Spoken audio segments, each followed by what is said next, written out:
Masjid Putra Haid pada petang ini.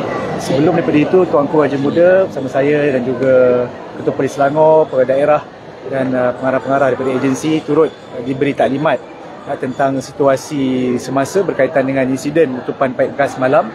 Dan tadi pun Tuanku telah turun dan ada beberapa sesi perbincangan lah.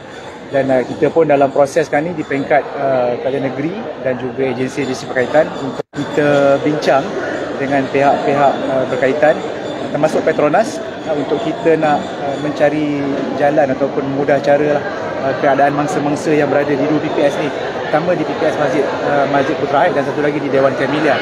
Di sini menempatkan lebih kurang 383 mangsa daripada lebih kurang 84 keluarga. Dan ada yang dah keluar, mungkin pergi ke rumah saudara mara dan sebagainya. Cuma yang menjadi concern kami adalah untuk kita nak mencari tempat yang lebih selesa lah.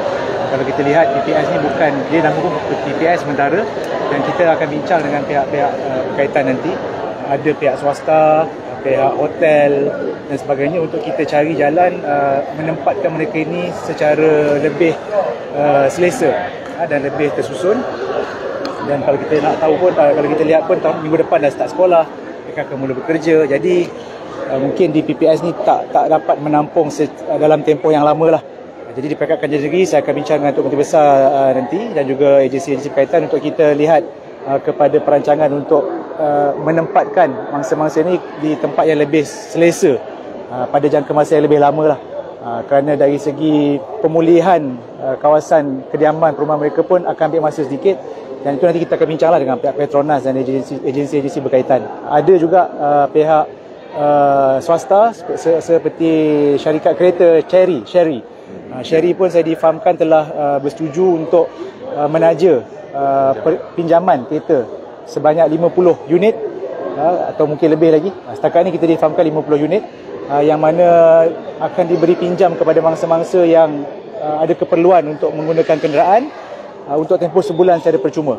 Jadi ini antara usaha Kerajaan Negeri lah. Kita sekarang sedang bincang dengan agensi-agensi dan juga pihak-pihak luar yang bersedia untuk membantu dari segi penginapan, dari segi pengangkutan dan dari segi menambah baik pendidikan, kemudahan pendidikan untuk mereka ni. Tadi pun pihak Perbadanan Wakaf dan juga Yayasan Islam Darul Ihsan ada menyediakan juga peruntukan untuk membantu persiapan anak-anak mangsa ni untuk kembali ke sekolah. Jadi ada yang mungkin tak dapat selamatkan barang di rumah yang terjejas, nanti kita akan kumpulkan data melalui JKM dan selaraskan dengan pihak pejabat daerah lah untuk agihan bantuan tersebut.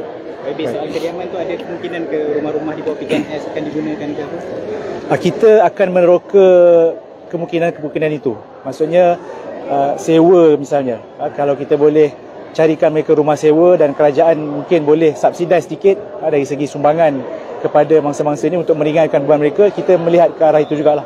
Sebab kita tak boleh bergantung sepenuhnya pada PPS dalam tempoh masa yang lama. Sebab dia sementara. Kita bincang, sekejap lagi ni akan bincang dengan pihak agensi dan kita cuba nak selesaikan seberapa segera lah kalau boleh. Dalam tempoh, kalau boleh sebelum buka sekolah ni kita nak bagi mereka ni ada tempat yang lebih selesa lah. Jadi buat masa ini kita nasihatkan, ada juga mangsa-mangsa yang nak balik ke rumah. Ada yang mungkin di kampung Kuala Sungai Baru kan. Ada, saya tanya tadi, ada yang rumah mereka tak terjejas teruk sangat, maksudnya masih boleh didiami. Cuma buat masa ini nasihat daripada pihak berkuasa untuk mereka tidak pulang lagi dan berlindung di PPS dulu, sebab ada mungkin kesan-kesan ataupun implikasi sampingan. Macam sekarang ni kalau tengok di tempat kejadian, bahang masih ada yang terasa lagi. Mungkin ada kemungkinan reaksi chemical reaction daripada kesan letupan tu. Jadi nak pastikan biar clear dulu. Bila pihak berkuasa nasihatkan boleh pulang, baru boleh pulang lah.